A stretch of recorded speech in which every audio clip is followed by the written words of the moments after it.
Welcome to Table for One. I'm the narrator, and today I'm going to be talking about Spirit Island.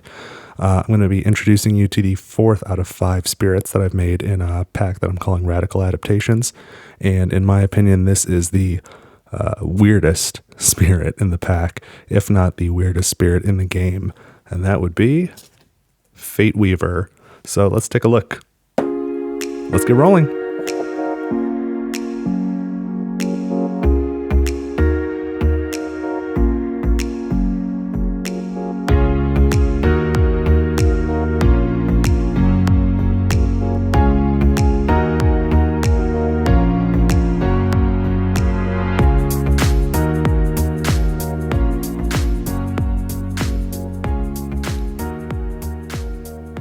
All right, and I am ready to tell you about Fateweaver, the 4th of 5 spirits in Radical Adaptations.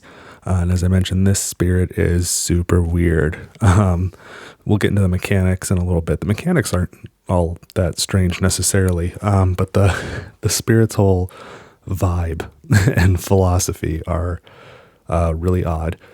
I like the name Fateweaver. I went through a few different variations on the name.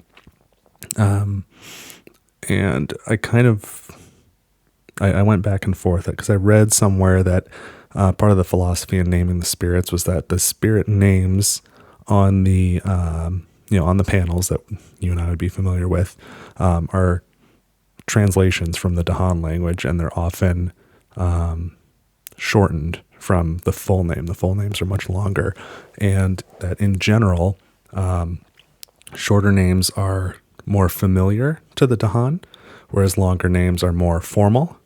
So this was a short name, and it's not that. And as an example, think of Thunderspeaker. It's a one word, so very short, and that spirit obviously interacts with the Dahan very, very closely, which is not so much the case with this one, but the Dahan would still be very familiar with the spirit.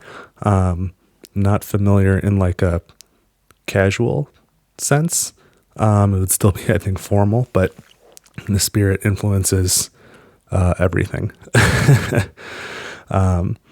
So let's take a look at the lore side panel here, and I'll put all this up on the screen as I move this stuff closer to me so I can see it. We'll maybe start at the bottom. It's a high complexity spirit. It's a little bit difficult to play, not in the same way as some of the other ones that I've shown. It doesn't change a lot of gameplay elements, but I think it's tricky to use effectively. So we'll see that on the other side when we look at the unique power cards. The summary of powers, the utility is super high. That's really what it's got going for it. It has some defense, not really much control or offense to speak of, and the fear, that's actually negative. It's not very good at generating fear at all. So the whole premise behind the philosophy of this spirit is it's aggressively neutral. This is a spirit that sees not even the world, but the whole universe. It's very big minded, big ideas, and it's playing a very, very long game. And Spirit Island, the island itself, is just such a small part of it. But I said aggressive neutrality. What it's striving for is long-term balance. It's an agent against chaos, which is different than a lot of the other stuff in the game. So what that means is it wants things to remain as they are. So it's good at preventing the invaders from advancing, but it's also bad at actively repelling the invaders. Whatever the board state is, it wants to maintain the board state. So we'll see that played out in a number of ways. So maybe let's jump up to the top, and I'll give the the little lore piece here I read. Tuned to the deep and ancient cycles of decay and renewal, Fateweaver seeks balance and stability. Its incomprehensible designs span eons, confounding Dahan and other spirits alike. In service to its own desire for lasting equilibrium, it's just as likely to bring abundance as scarcity, and when it might do either is a mystery to all but the most adept spirit speakers. The Dahan maintain a healthy wariness when the Fateweaver's threads appear, hoping to avoid its attention rather than making offerings, but ready to embrace its bounty should destiny will it. Also, I just want to point out I'm super happy with the way that this bird looks. I think it's pretty cool with the extra set of wings coming out of its head. It's kind of wild. So set up for the spirit, you put 3 presents on your starting board, 2 in the highest numbered jungles, and 1 in the highest numbered sands. And I don't know that there's another spirit that starts in jungle and sand. I think that's an unusual combination, which kind of fits for this spirit as well. So we'll come back to the play style at the end, but let's go ahead and flip over this spirit panel to the play side. And I'm going to go through this in a little bit different order. I think it makes sense with the spirit to start with the growth tracks up at the top. So the first thing you'll notice, and this was, I said it's a philosophy of aggressive neutrality and equilibrium, whatever the current state is. The other thing I wanted to do with this spirit was this growth. This particular growth, this was like a founding principle when I started it. This was probably the seed that the rest of the spirit was built around was. Under growth, it's a similar growth track to Spread of Rampant Green, where there's 1 always and then plus pick 1 from 3 options. And the always is always destroy 1 of your presents. I think that's unique and a challenge, and it can be interesting. So let's look at the other 3 growth options and see how this plays out. So the first is reclaim cards, and that's pretty standard. And when you do that, you also gain 1 energy per your destroyed presence. So as you're destroying your presence, you might want to let those build up before you reclaim so you can get a lot of energy for it. So it's sort of a compensation. The second growth option is you add 2 presents. The first is at range 2. And it gives you an option at range 2, either add a presence like from your tracks as normal, or add any one destroyed presence. And then the second option is at range 4, add any 1 destroyed presence. So you can either take 1 from your track and 1 destroyed and put them back on the board, or you can add 2 destroyed presents, put those back on the board at a pretty significant range. And the third option is gain a power card and add 1 presence at range 1, and that's just a normal, from your tracks, uncovering presence. So some of that was worded a little specifically. I think now it would make sense to go to the special rules. So first is immolation inspires awe. And this rule says, after your presence is destroyed for any reason, which would then include your growth of always destroy 1 presence, defend +2 in that land. So you can be a little bit strategic with how you destroy your presence. So your presence goes away, but it'll leave a defense in that land for the rest of the turn, which is nice to be able to do during the growth phase. The second is more of just a clarification, but it really, I think most people would assume this anyway, but I just wanted to state it explicitly. So the second special rule is variations breed longevity. And it says, during growth, you may choose to destroy your presence as your last growth action. So I think you can kind of pick your growth in whatever order you want.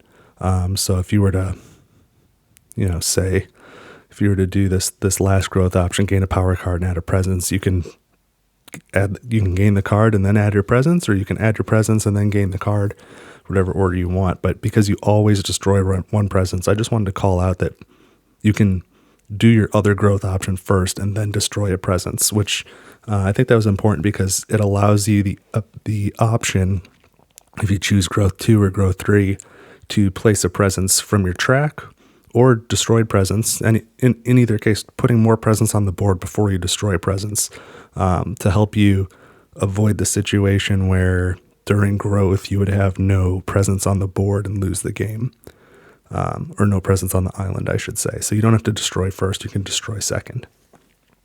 I think most people would assume that, but just important to call it out.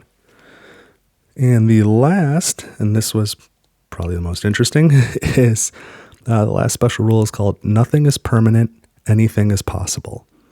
And it reads, when your growth or innate powers add destroyed presence to the island, each destroyed presence may be yours or another spirit's with their permission. So you can add somebody else's presence to the board if it's already destroyed.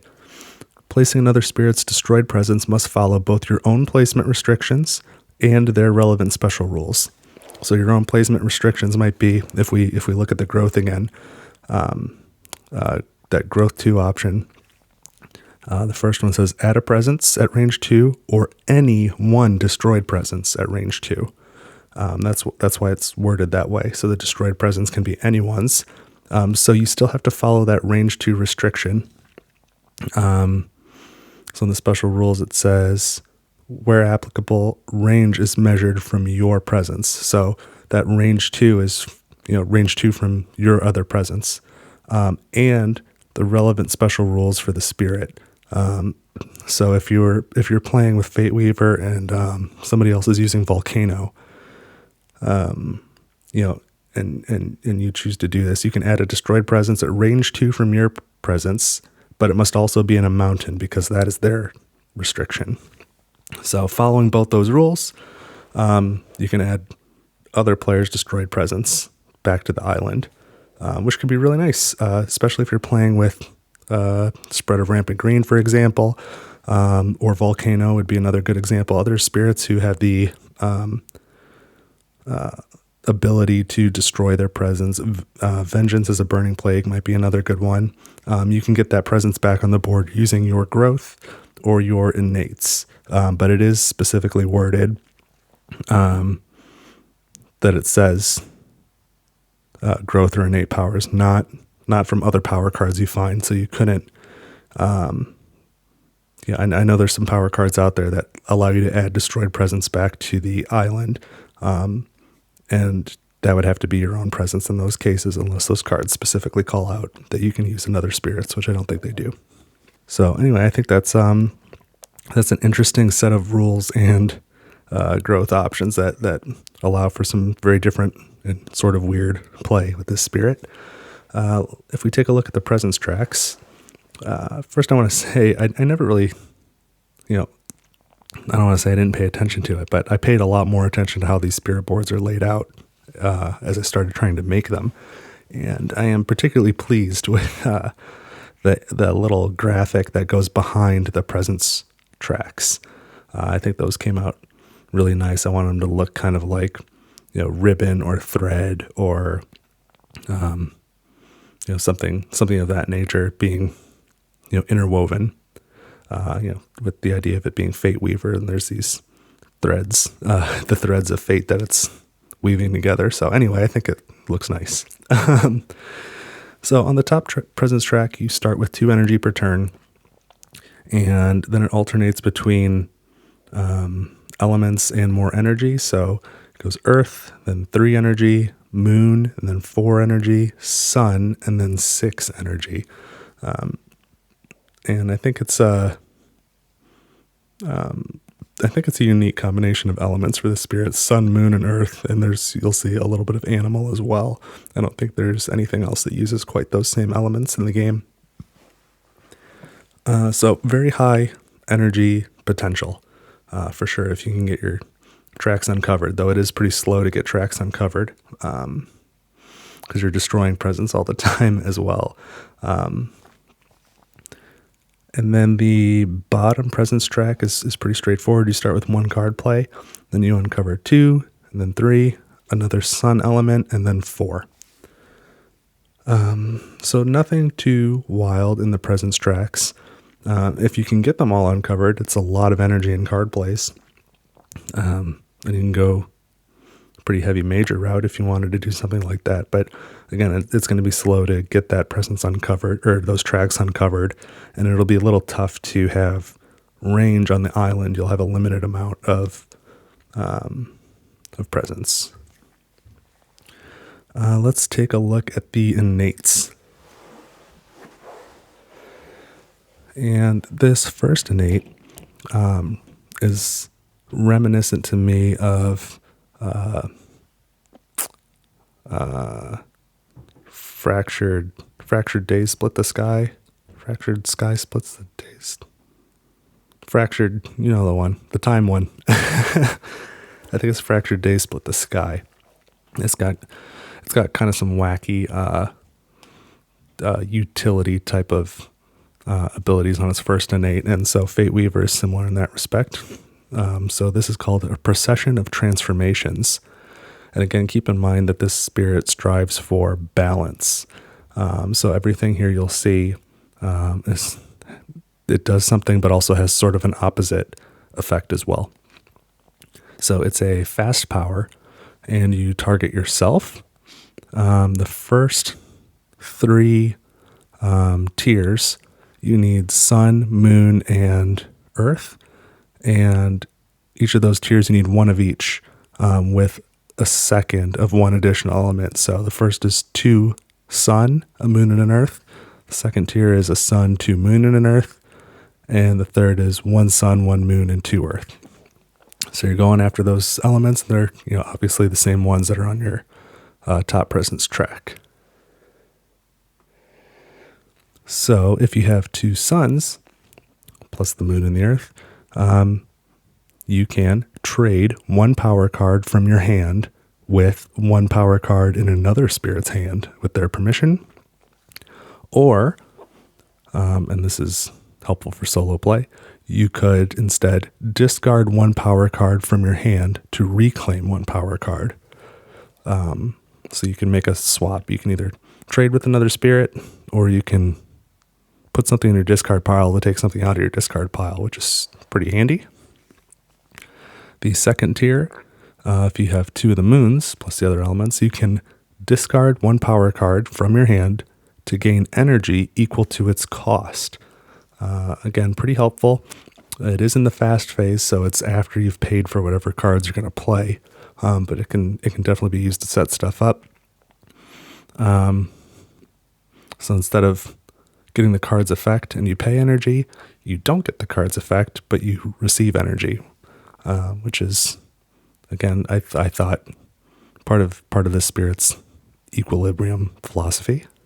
The third tier, if you have 2 earth plus the sun and the moon, you can make 1 fast power card slow in order to make 1 slow power card fast. And then parenthetically, before using either card's ability. So this does not apply to innates, this applies to your cards. But if you've played a slow and a fast one before you've used either, you can make the slow one fast and make a fast one slow.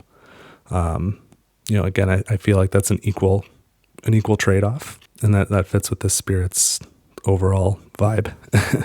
So the 4th tier of this one, if you have 2 sun, 3 moon, and 2 earth, then you also get add any 1 destroyed presence at range 3. So again, this could be your destroyed presence or another spirit's. So that gives you another opportunity to do that with your innates. And the second innate on the right is called Disparate Responses to Hardship. It is a slow power at range 2, and you must target a land with a blight, which is the hardship that's referenced in its name. So different responses to hardship, disparate responses. So if you have 2 sun in the slow phase, range 2, land with blight, you can either add 1 Dahan or add 1 strife. If you have 2 earth, you can add 1 wilds or 1 badlands. And if you have 2 animal, you can add 1 beast or 1 disease. So lots of different ways to get tokens down into lands with blight, tokens or Dahan. So there's just a lot of a lot of options.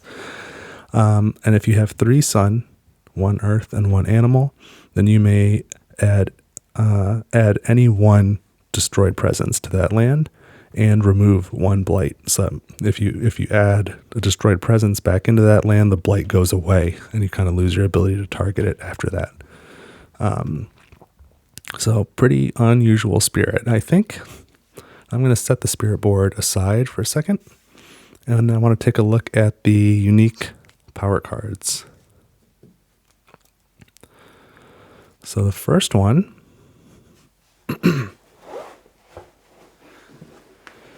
and this is another one where I'm really pleased with the way the artwork came out. I think particularly the hut on the right looks just perfect. It's round with the little same shape doorway. Perfect Dahan hut. It's pretty nice. This card is called Linger in This Moment. It has a cost of 1. It gives you a sun element plus a plant element. It is fast and range 2, and you can target any land. This card says Defend 2. If Dahan are present, defend +2 per Dahan. Dahan do not counterattack during Ravage in this land. So again, you'll see this throughout, but just following this idea of equilibrium and balance. So what it gives you in aid, it also takes away in some respect too. So you can defend a land, and that second line, if Dahan are present, defend +2 per Dahan. Obviously, Dahan have by default 2 health each, so each Dahan can defend itself fully, and then there's 2 extra defend. So it's a lot of defend, but they do not counterattack. So you won't clear any lands using this. It'll just prevent a blight, prevent presence loss. So it's nice to be able to defend whatever you want, but there's definitely a cost to pay. And you'll notice also that none of these cards will be 0 energy, because as far as this spirit is concerned, anytime it intervenes, it is using its energy to maintain the equilibrium. Nothing is free to this spirit, even when balance is maintained. Nothing comes free. So the second card is called Be Not Afraid. It is a cost of 1. The elements are sun, moon, and earth. It's a slow power at range 1, and the target land must have towns or cities. And again, slow power. This does 2 damage. And then if this destroys any invaders, it does not generate any fear. Hence the name, Be Not Afraid. So you can use it to take out a town, or if there's a damaged city, or if there's a land with blight, or not blight, I'm sorry, land with bad lands, or if invaders have reduced health, 2 damage could take out a city as well, but you won't get any fear for it. So that's sort of the spirit's interpretation on helping you do damage and how it maintains the balance for that. The third card is pretty wild. I like the art on this one too. This card is called Nothing Good Comes Easy. It costs 3 energy, which is fairly high, but it gives you a lot of good element. It gives you all the elements you need. It's got sun, moon, earth, and animal. This is a fast power that targets another spirit. So this reads, target spirit destroys 1 presence, which I think is fairly unusual to play a card and make somebody else destroy a presence. So target spirit destroys 1 presence and removes 1 blight from that land. So again, that helps with the balance theme a little bit. So they'll get rid of their presence to get rid of the blight. And then for each of their remaining sacred sites, target spirit either gains 3 energy or gains 1 power card, which is super helpful, really powerful. I don't know, though, that a lot of spirits are building up tons of sacred sites. There's a couple examples, but A lot of spirits are just spreading their presence around and making a sacred site if needed for targeting purposes. But I don't think there's a lot of spirits out there that'll get 4 sacred sites down consistently. But for those who do, this is really helpful, bearing in mind that they do have to destroy a presence. And, a lot of times when you need to destroy a presence, you'll destroy one from a land with a sacred site so that you can maintain a presence there, which then, now you have one less sacred site for the bonus. But again, super powerful if you can pull it off in the right way. And then at the bottom it says, you may choose to immediately reclaim this card. And it's worded that way because, 1, this is a fast power. And 2, if you then reclaim the card, you lose one of each element. And in the slow phase, you may need those for the innate disparate responses to hardship. So again, it's a little bit of a balancing act. Do you want to get this card back because it's powerful? Or do you want to keep it so that in the slow phase you can have the elements? So that is nothing good comes easy. The 4th and final unique power card is, I mentioned this is a spirit who is fighting against the idea of chaos, but this is deliberate infusion of chaos, which goes with the idea, in its its special rule, variations breed longevity. I think that just that name, that philosophy, that sometimes you need a little bit of movement in order to keep things stable. So this card is a deliberate infusion of chaos. It costs 1 energy. It's a slow power. It gives you 1 moon and 1 animal. And it works at range 2 in any land. And this says, add 1 beast, gather 1 explorer, town, or Dahan, and then push 1 explorer, town, or Dahan. And I did word it so it's not gather up to or push up to. You're going to gather 1 and push 1. So you're just going to move stuff around and add an animal. So, in the image, there's a couple of leopards, it looks like, with maybe a village in the background that's on fire. So things are a little chaotic. So this is just going to move stuff around in the slow phase and change the board state a little bit. So those are the 4 unique power cards for Fateweaver. They've got, among the 4 of them, there are 3 sun, 3 moon, 2 earth, 2 animal, and a plant. So I'm going to set these aside now and flip the spirit panel back to the lore side and take a look at the playstyle. And we'll see if this rings true. So the playstyle reads, lives in the grayness between harmony and tension, measuring out an opposing weight to every action. This can prevent the invaders from overrunning the island, but can also make it difficult to drive them away. Destroying another spirit's presence is rarely endearing, but returning it to the island later can earn accolades, leaving teammates cautious and conflicted. Tread lightly, as you'll often need their help to tip the scales toward victory. So I think that's accurate. So again, my assessment stands. I think this is a super weird spirit, but it does some kind of interesting things. I think because of its first innate that can move cards around and you can trade with other players and put other players' presence on the board, I think it's more interesting in a multi-spirit game as opposed to solo. But this is table for 1 after all. So in this next video that I'm going to post at the same time, I'm going to play a solo game with Fateweaver so you can see it in action and check it out for yourself. Again, I probably could have plugged this at the beginning, but if you would like to download a free copy of this so you can print and play, you can find it at tablefor1.games and go to the section called free content. As I release these Radical Adaptation spirits, they'll be available for download. And then once the last spirit comes out 2 weeks from today, the entire pack will be just a single PDF that you can grab. So keep an eye out for that. I would love to know what you think of this spirit. It's weird, but is it effective? You let me know. Let me know in the comments. I'd appreciate it. again, if you made it this far, if you want to subscribe or leave a like, I would really appreciate it. And yeah, check out the other video. I'll link it here, but I'm about to play a solo game with Fateweaver, so wish me luck, and I'll see you there. Thank you.